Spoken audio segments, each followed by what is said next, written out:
there's a trial of strength going on between the US and China. This will be over a fairly long period of time, maybe another 20 years. So this tariff war is just one round. There'll be further rounds. It's important to maintain a perspective even as we are going through this current difficult period. And the reason is this. The US has been used to dominating the world for a long time. By the First World War, they were already the world's biggest economy. After the Second World War, they were 40% of global GDP. And many of the institutions under which trade was depoliticized, world finances were conducted, were really institutions established for the common good by the US. When the Soviet Union fell, the US became the sole superpower, and some American intellectuals described America as the new Rome. And it was the end of civilization. But during this period, China grew and grew. And by the turn of the millennium, the US increasingly saw China as a growing problem, as a growing challenge, that China could displace the US as global hegemon. It is natural. If we were American, we won't like this. If we were the West, we won't like this, because we are so used to dominating the world for so long.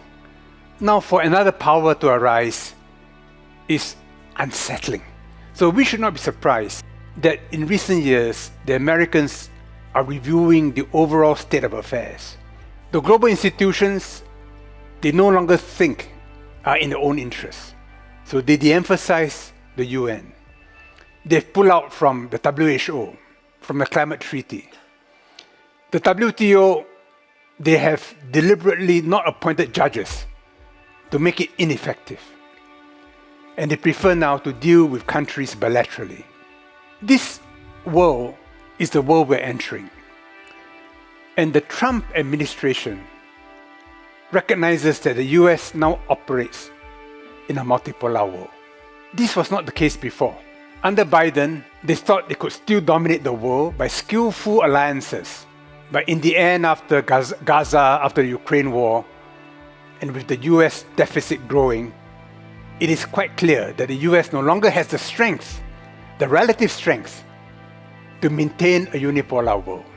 In a sense, Trump is fast-forwarding the future. And China is receiving bipartisan attention. The anti-China feelings are very strong in the US. It is not an entirely bad thing that this trial of strength is in the economic sphere. Imagine if it were a trial of strength in the South China Sea or over Taiwan, on the Korean Peninsula. Such a trial of strength will be very tense and may lead to people dying. In a tariff war, it's only our pockets which are hurt. And I think we can manage that. Trump doesn't like war. That's very good. The Israelis want him to bomb Iran. He prefers negotiations. And if the Iranian leaders are wise, they will find a way to strike a compromise. Trump is trying to bring an end to the Ukraine war. And he just expressed the wish that China could play a helpful role. Well, maybe China could play a helpful role in one way or another. Maybe economically, maybe as peacekeepers, whatever. But on the tariff war, Trump's approach has been, I'm big, you are small, I bully you. I threaten I'll make you the 51st state. I'll take over the Panama Canal. I may use force in Greenland. Everybody is coming around to kiss my bottom. But then when he faces China, China says, no, why should I do that? He's not happy. But Trump has a clock ticking against him, which is the midterm elections. He was voted to make America great again. So there is a very important domestic agenda that he's got to satisfy. Reduce the trade deficit, control the borders, manage the drug problem, revive manufacturing, create a different spirit in America.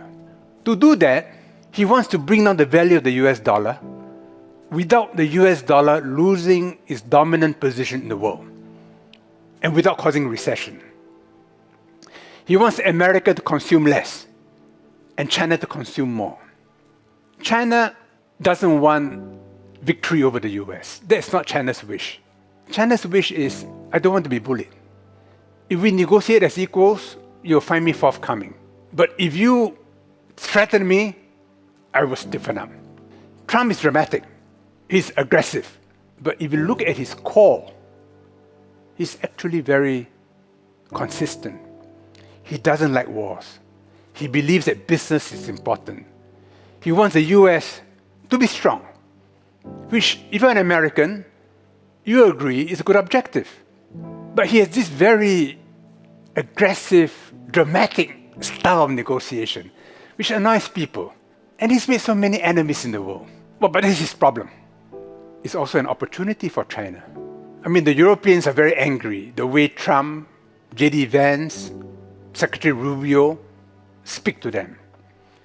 So they deeply desire greater autonomy, greater agency, but it cannot be done overnight.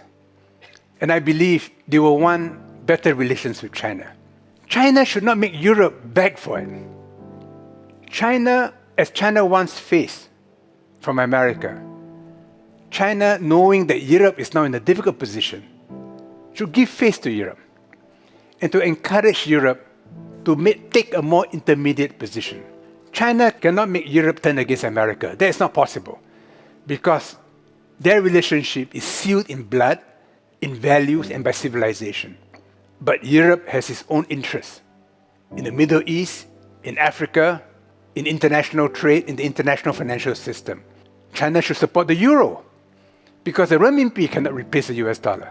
But the euro can and should play a stronger role. There are many things China can do to bring Europe closer to China. And so to Japan and Korea, even India, Latin America, Africa, of course. And in a different session, we talk about how important China's relationship with ASEAN is. So there's opportunity in Trump. And many people may be surprised that I should say this, but Trump is non-ideological. He has a bottom line. You can negotiate with him. If you're talking to a protagonist who is ideological, you can't negotiate because what he wants is to change you, which of course is not possible. If we're able to do this, then we'll buy a few more years of peace. And in the meantime, the multipolar world crystallizes. Then we should everywhere build structures to create greater stability. Because even after this round, at some point in the future, with some future US administration, with a future generation of European leaders, there'll be tension again. Then there'll be a second round. And there could be a third round. But each has to be managed. And in the management of these relations, China as a growing power, with the largest population, and already the world's biggest economy in real terms, must play a thoughtful, a long-term role, knowing that long-term peace and stability in the world is good for everybody. If we can't do this, what becomes of humanity? I mean, China is going to put men on the moon. The US is going to put men on the moon. Others would also do the same. And technologically, it becomes easier and easier. We ask ourselves, if as different nations we go to the moon, do we have to carry weapons? Not against aliens, but against one another. If we have to carry weapons, then it means that back on Earth, we have not been able to transcend the past. But if we are able to work towards cooperation, having a unity above our diversity, believing in fraternity despite our differences, then space is the last frontier for humanity, and not just for Americans or Elon Musk or for China or for India, but for all of us as human beings. This may sound idealistic, but if we don't pursue an ideal, if we remain cynical that human nature cannot change, then we can never shed the past and we'll commit the same mistakes again in this century. Thank you.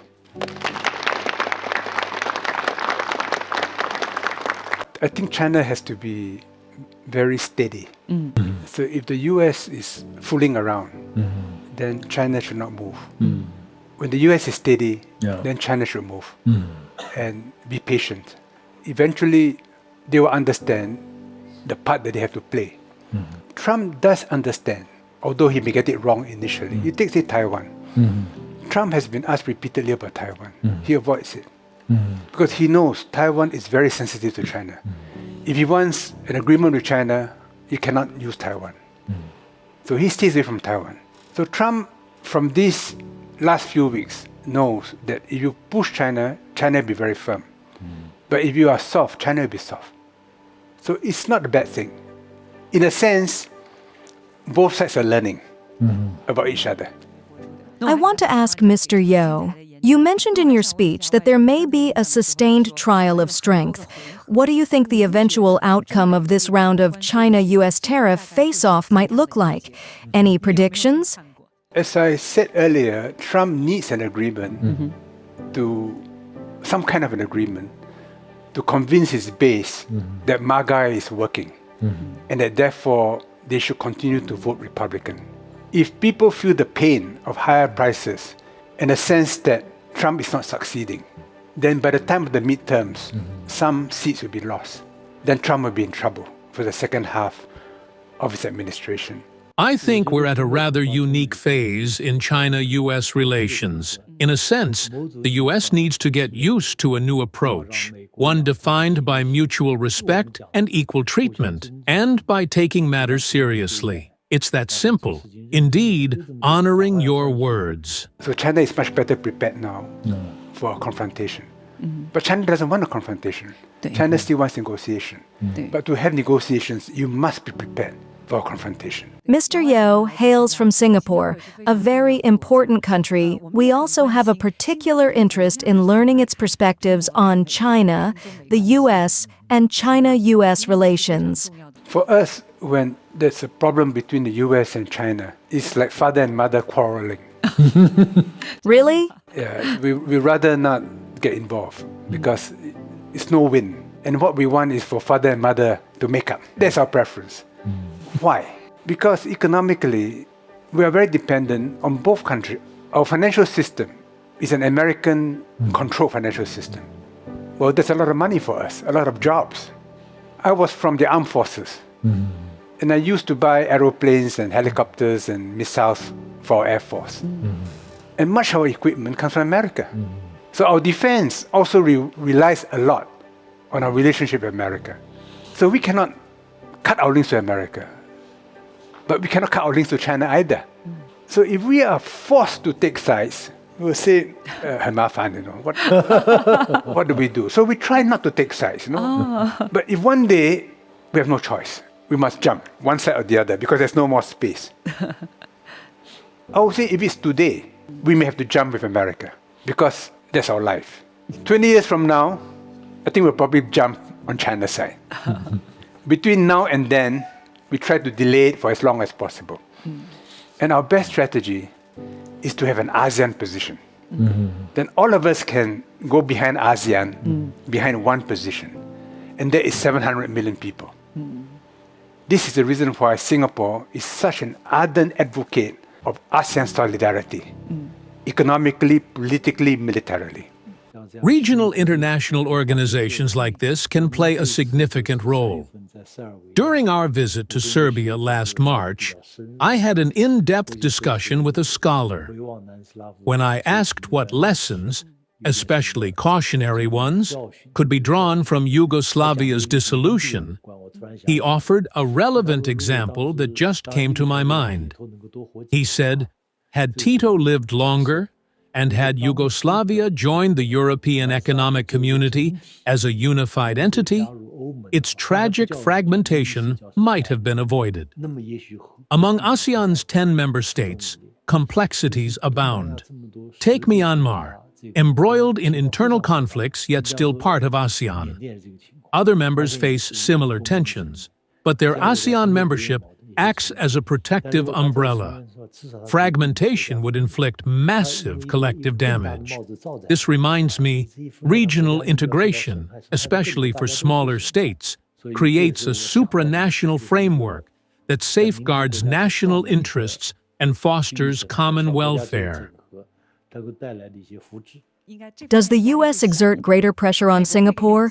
China has been very wise in telling ASEAN that China will never force ASEAN countries to choose.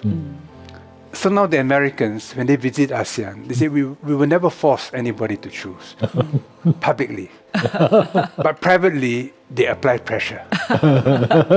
So we have to manage that. And, you know, if it's too fundamental, then we will have to pay the price and say no. You remember many years ago, almost 30 years now, Singapore caned an American boy. Yeah. They were very angry. 就是鞭刑，对对，打那个美国孩子。对， The judge gave him 6 strokes. President Clinton appealed. So, okay, we reduced it to 4 strokes. But all the other young men also had the strokes reduced. But if we did not cane him at that time, the US will know that we are pushover. So we had to be firm. The result of that was the White House cold-shouldered my prime minister for 3 years. Okay, we paid that price. But we still maintain military relations, intelligence cooperation. I did not realize at that time that others were also looking. Indian diplomats told our diplomats, it says, if it were us, we would quietly send the boy home. When I came to China, I was surprised by how much Chinese admired little Singapore for daring to cane an American pico. We didn't expect this, and we didn't do it to earn the respect of China. So sometimes a small country has to do a difficult thing in order to win respect and to show that, hey, don't push us too much. Indeed. So when we speak of a nation's size, whether large or small, that's one dimension. But the weight of its dignity operates on an entirely different plane. A tiny nation can possess outsized dignity. Singapore exemplifies this. Its steadfast adherence to principles commands universal respect. Even the United States, despite its strong disagreements, ultimately acknowledges Singapore's position. But we can't do it too often. Small nations can produce great statesmen, like Lee Kuan Yew. Not all his advice to China was perfect or immediately useful, but in hindsight, some proposals were remarkably far-sighted. During Hong Kong's handover, for instance, he had already advocated for promoting Mandarin and simplified Chinese characters. Having experienced British colonialism firsthand, he understood their tricks and knew how to counter them. As we want to make full use of Mr. Yeo's presence, I'm keen to hear your perspective beyond China-US relations. How do you assess future trajectories of pivotal players like Europe and Russia in the global landscape? Much of the world doesn't understand what China's growth will mean for them. Let us take the example of electric vehicles. Chinese electric vehicles after COVID advanced so much. No one else can compete with Chinese companies. The motorcar industry is responsible for many jobs in many countries. So China's growth has created a political problem for many countries. And China must understand this. Because you say, well, I'm just competing. But people are affected. And when many people are affected, it becomes a political problem. And if China is not sensitive, it will lead to a problem in foreign relations. I believe China understands the world, understands America, understands ASEAN, understands India, more than the rest of the world understands China. And that's not good for China. So China must help the rest of the world understand China. So when the US cuts off links, stops sending students, when India cut off air links and stopped sending students, when European people avoid China, that's very bad because it will lead to misunderstanding. What is their fear? Their fear is that China is building up its strength and will one day threaten them. That is their fear. They may not always say it, but internally that's their fear. It's important that China addresses those fears and open up to them. For example, when I was a student in Cambridge, many years ago, all of us Singaporeans studying in England, during the summer, we bought a rail ticket, which is good for 1 month. And we can travel anywhere in Europe, free. And we went with a backpack, youth hostels. 18, 19, 20 years old, we looked at European societies and we learned, and we never forgot. Imagine if China were to say, okay, we have a fantastic rail system. You pay so many dollars, so many pounds, so many euros, and you can travel anywhere in China for 1 month. And we have youth hostels. And we teach you how to use WeChat or Alipay. And we provide translators here and there. The next time they read the newspaper and they say, oh, this is what's happening in Xinjiang, this is what's happening in Xianggang. They say, rubbish. I've been there. The reality is different from what you report. Then you begin to shift minds. And after 20, 30 years, there'll be a major change.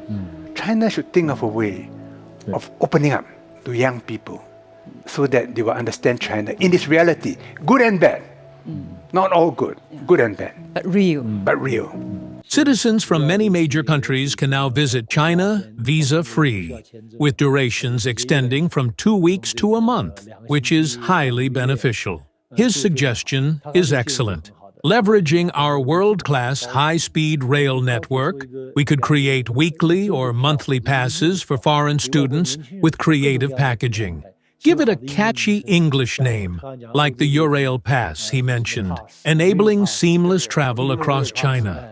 Pair this with affordable hostels to offer budget travel options.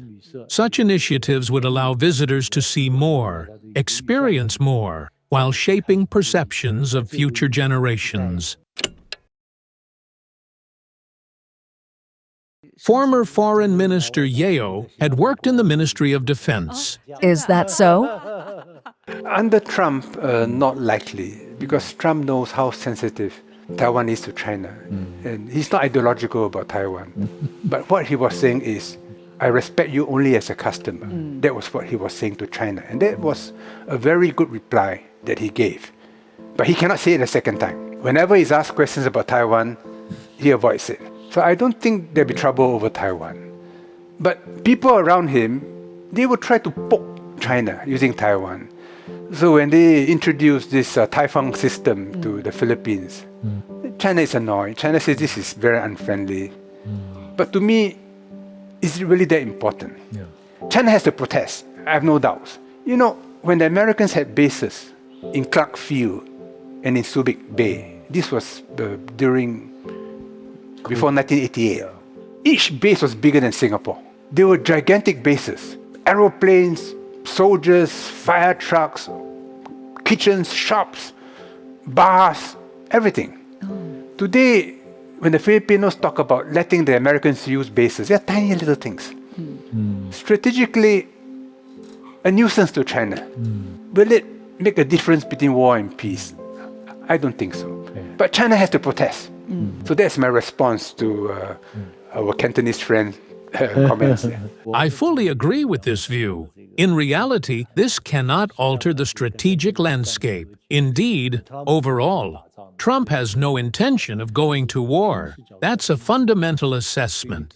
Even from a military perspective, what the Philippines has agreed to allow the U.S. to deploy is nothing more than intermediate-range missiles and cruise missiles. The intermediate-range missiles might, at most, reach areas like Fujian in China, while the cruise missiles are likely aimed at controlling the Bashi Channel. They pose a threat, but in reality, they're of little practical use. I believe a single Type 055 destroyer of ours could handle them all, not to mention the many other means at our disposal. However, as Mr. Yang rightly pointed out, the purpose of these actions is simply to make you feel uncomfortable, to provoke protests. The more you protest, the more they escalate. But in reality, it achieves nothing substantial. The Americans know this. It's about putting you in an awkward position, creating a superficial sense of presence, and so on. From a military standpoint, it has no real effect. But long term, China must know that the US wants to keep Taiwan separate for as long as possible, if possible forever. So they may say one China policy, but the actions are to keep Taiwan separate for as long as possible, because if Taiwan becomes a part of China, then strategically the US Indo-Pacific Command will find a different situation, and they don't want that. So China understands this. Trump may not play Taiwan, but someone after Trump may play Taiwan, and China has to prepare for all eventualities. It will be painful, but people will make adjustments. It will not be the end of the world. If you can't sell to America, you can sell to other countries. Of course, you lose a lot of business. And if China can buy more, they will help us. As I said earlier, markets have a way to adjust. And market adjustment can be very fast. Even Chinese companies will learn how to maybe become citizens of other countries in order to be localized and provide better access to certain markets. But in the meantime, it's good for China to move closer to Europe, to find a way to normalize relations with India, and to continue developing its links to Latin America and to Africa. I sometimes feel that our Chinese viewers don't fully understand the predicament of small countries. If you put yourself in the shoes of a small country, you'll understand more easily. Because I've visited many small countries, all the countries surrounding China. Take Bhutan, for example. I was a translator then, accompanying Bhutan's foreign minister. When we picked him up at the airport, the motorcade passed Tiananmen Square. He said, "Can we stop for a moment?" So we stopped, and he got out, looked around, and was stunned. He said, "Our entire national population could fit in here. The scale of large and small countries is just different." Just now, Mr. Yo mentioned a detail about the American bases in the Philippines. 2 of them are even larger than Singapore. I know Singapore's ambassador to the UN, and he told me about 20 years ago that Singapore, on the surface, looks very developed with a high per capita GDP. But he said, "We are walking on thin ice, 9/11, and this country would be gone." He really told me that at the time. So, the situation for small countries is extremely difficult. Kishore Mahbubani often says that you must understand that geopolitics and geoeconomics are very cruel. One wrong step, like Zelensky made for Ukraine, is beyond salvation. Truly beyond salvation. One bad move can lead to eternal regret. So, on one hand, we need to understand and respect the difficult position of these smaller nations when they face the tariff war or other pressures. But on the other hand, if we have the opportunity to cooperate well with them, it offers them an additional choice to solve their problems. At least they won't be without options, and that's crucial. They'll have one, an extra choice, and that choice is China. If at a time like this, China shows sympathy and makes an effort to help, this will be long remembered. Yes, so we all share similar sentiments. The good deeds you do for others will be remembered and appreciated. This culture is prevalent throughout East Asia. Whether it's Islamic civilization or Confucian civilization, both have this cultural heritage. In East Asia, we have many cultural traditions in common. It's a long history of complementary relations between Southeast Asia and China. Singapore is a small city-state. It has a very important location, and it plays an important role in the regional economy. But it is a small city-state. So we cannot be emotional when we conduct our foreign affairs. Henry Kissinger described Singapore as being cold-blooded in his analysis of the world. We were under the British. Under the British, Singapore was a major military hub. And when the British pulled out from Singapore in 1968, their expenditure accounted for 20% of our GDP. It's a lot of money.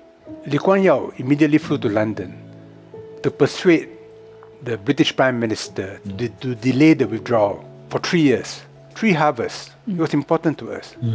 But Lee Kuan Yew knew at the time that the economic power was America.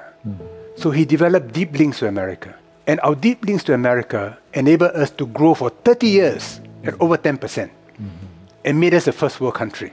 But he could see by the late 70s that China was beginning to stir. So when Deng Xiaoping visited Singapore in November 1978, Lee Kuan Yew went personally to the airport to receive him and later to send him off. And we began to develop our links to China. In other words, for Singapore, it is practical reality. Who can enable us to live, to make a livelihood? And in the coming world, we should be multipolar. Our best bet is to have strong links to all the major powers. And if any one of them tries to bully us, then we'll move closer to the others. We'll be diversified. That's our strategy. I'd just like to add a point. I think this question is very good. From my own observation, what Mr. Yew spoke about is that the Singaporean government is very clear-headed and extremely cautious on this issue, generally not taking sides and maintaining good relations with all parties. I fully understand that. However, if we look at the public sentiment, I believe the majority of people are cheering for China. Because, as you mentioned earlier, the US is bullying, picking on the smaller ones, and is very arrogant. So, the world has suffered from America for a long time, and justice resides in the hearts of the people. If you just look at online comments, you can basically see it. Even on the government side, there's a distinction between public and non-public occasions. I think most of them are happy internally. It's just that some express it openly while others don't. That's my judgment. Since Professor Zhang brought it up, I'd like to ask Mr. Yew one last question. You mentioned in your earlier speech that China is very different from the United States. If China were to be the primary participant in constructing the international order, what kind of international order do you envision it would be like in the future? And how would it differ from the current US-led international order? I don't see China displacing the US as a global leader. China doesn't want to be a global hegemon. China's approach towards foreign relations is not to change other people, but to work on common benefit. So even if the Chinese economy is very big, it'll be a multipolar world. The problem is the US imagines that China will behave like a Western power when it becomes very big and strong. They are wrong. But sooner or later, they will understand this. What will happen to the US? No one knows. Some people think that the US is on the decline. Maybe. But maybe it can revive. It is possible. I'm in favor of the US reviving because I think it's good for the world. I studied in America. I did some of my military training there. My youngest son had leukemia. He needed a bone marrow transplant. He went to an American hospital. It was a charity. In a private hospital, his treatment would have cost $1 million. We did not pay 1 cent. Not only that, when my wife and my children were in church, ordinary Americans collected money and pushed it into her hand. She said, I don't need the money. He said, no, it'll be useful to you. So she accepted it. So there's something generous among ordinary Americans. We may not be happy with the government, but many of us who traveled there, who studied there, who worked there, have good stories to tell. If America declines rapidly, the world is destabilized and there'll be a lot of trouble for many years to come. If America recovers some of its self-confidence, I think it'll be a better world. As we've always said on our show, we hope that one day the United States can return to a path of rational development and truly make more positive contributions to global development. That would be a much better future. So today, Former Foreign Minister Yeo's visit has provided us with many insights into China-US relations and the future of the world. I believe it carries both his wisdom and observations, as well as Singapore's perspective and vision. Therefore, I'm very grateful to Foreign Minister Yeo for being our guest. We also welcome you back to our program whenever you visit Shanghai again to share your new observations on the world and the future of ASEAN. Thank you for being our guest, and thank you, Professor Zhang, and our audience here. Thank you, everyone, and goodbye. 偷偷告诉大家，我最近发现了新法宝 Royal Face 逆时奇迹系列，它有活肤露、全效精华，还有精华霜。尤其我皮肤比较偏干，所以我非常的注重保湿。保湿做得好，肌肤自然烹润。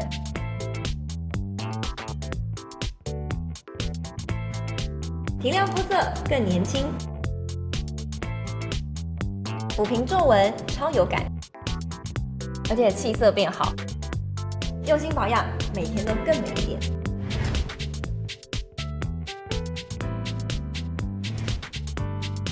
美吧。